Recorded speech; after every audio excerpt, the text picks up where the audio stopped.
είμαστε στο πλευρό των αγροτών, στον αγώνα, γιατί έχουμε κοινά προβλήματα. Τα τελευταία χρόνια όλο και περισσότεροι συνάδελφοι εγκαταλείπουν τη μελισσοκομεία εξαιτίας σωρία προβλημάτων που παραμένουν άλυτα.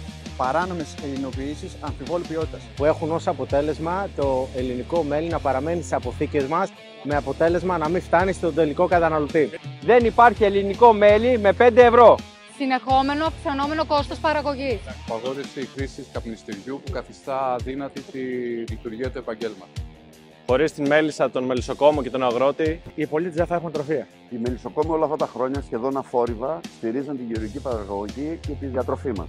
Στηρίξτε τον Έλληνα παραγωγό, βοηθήστε τον Έλληνα μελισσοκόμο. Είμαστε όλοι εδώ, ακόμα τη μικρή ηλικία.